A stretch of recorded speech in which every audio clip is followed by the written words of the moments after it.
Hello and welcome to the Fischer Random channel on YouTube.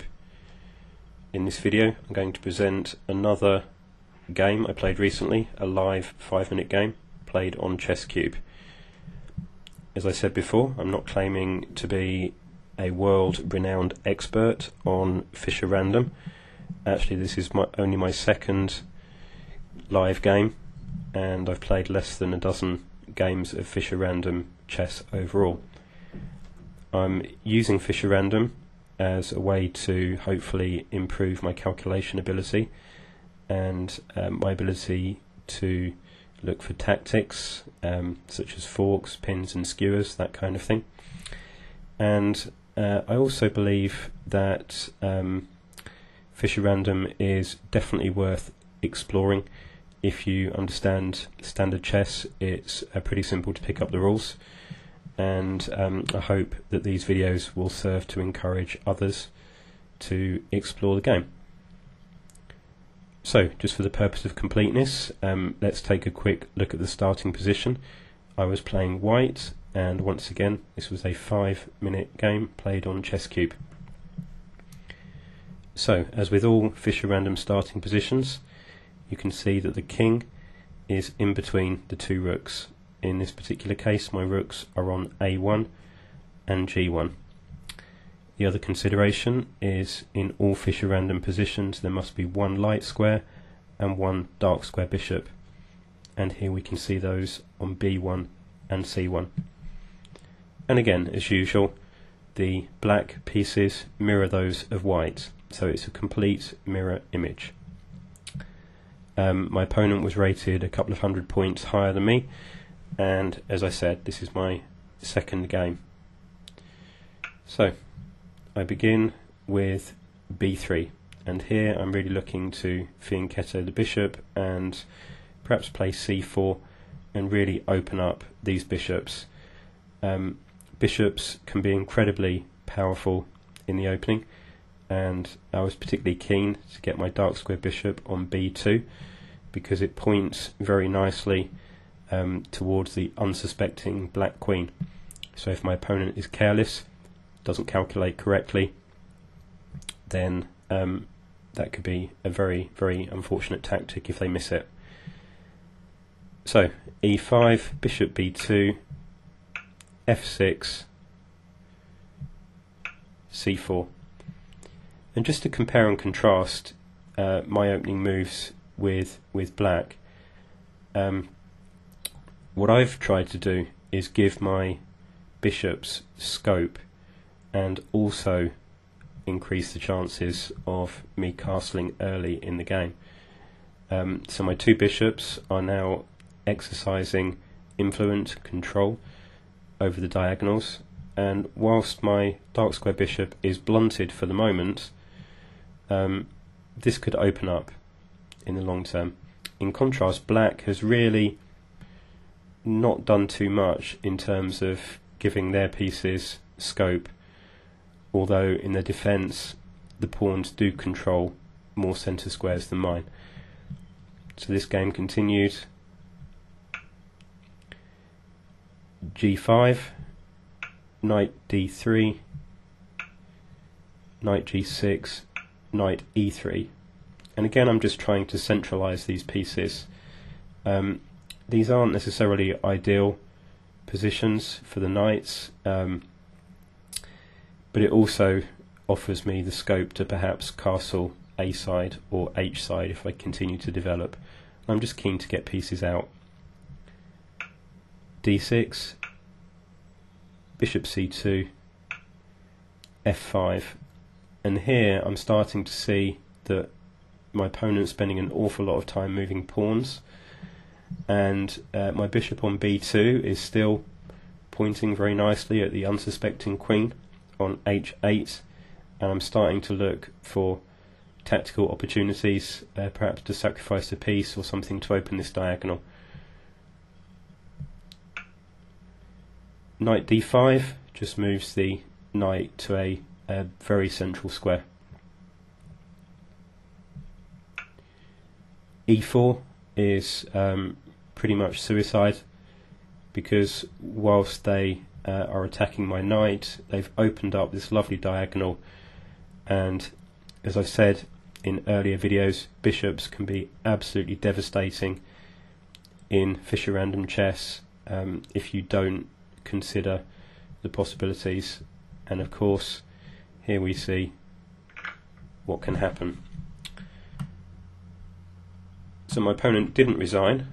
They recaptured, and I played knight d2. And here I'm just looking to consolidate the position and really exchange pieces and force victory. So f4, once again they're not developing pieces, so I just snap off this pawn. They play c6 and I retreat the knight. d5, and bearing in mind this person is ranked a couple of hundred points higher than me in Fischer Random, I'm not really convinced by their opening strategy of just moving pawns. C takes d5, c5, g3, and here I'm looking to create a potential battery on the b7 square to potentially win this rook if they fail to consider the power of my bishops for the second time in one game. Knight f6, and I castle.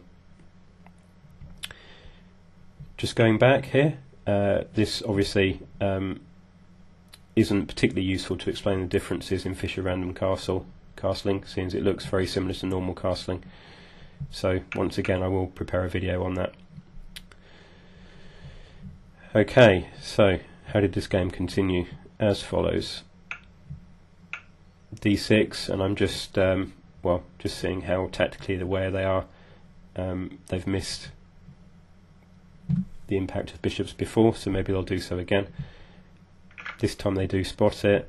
I recapture with the queen, and they finally bring out one of their pieces, developing their bishop to e6. I take the advantage of snapping off that pawn and another pawn. I play d3, check, with the goal of just centralising the queen. Here, I'm pretty pleased with the position. I have my rook on the d file opposite the king, and I'm pretty pleased with the position. So c4, and they actually help me increase the influence of this rook by opening up the d file. Here I have almost so many opportunities for sacrifices, for checks, that I actually miss a very simple capture. The rook on a8 is of course hanging. I just decide to sack the exchange, check, and I've still missed. I missed it for a second time, the rook, but I win that rook. King b1, and here, well, instead of doing the honourable thing and resigning, my opponent just really commits suicide with all their pieces. Not really sure why people do this. So the rest of the game I'll just run through without commentary, but it's a pretty quick finish. They don't try and defend or anything. So the game concluded as follows.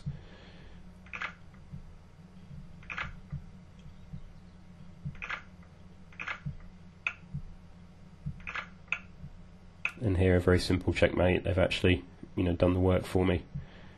So the game ends in checkmate. So I hope this was an interesting insight into the wonderful world of Fischer Random chess. I hope it once again demonstrates that the central principles of chess seem to be very closely aligned also in Fischer Random chess, in terms of one should focus on developing pieces, which in turn can be more central and apply control in the centre, as opposed to just pushing pawns. We saw my opponent's downfall was partly due to the fact that they just made pawn move after pawn move.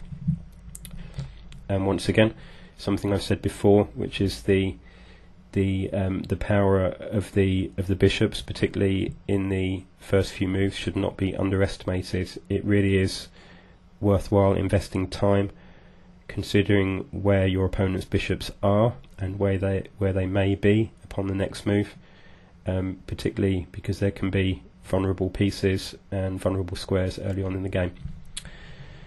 So if you found this video entertaining in any way, please consider subscribing. If you'd like more information, then please visit FischerRandom.com, and you can also find us on Twitter and Facebook. And as always, thanks very much for your time, and I look forward to talking to you soon. Thanks very much.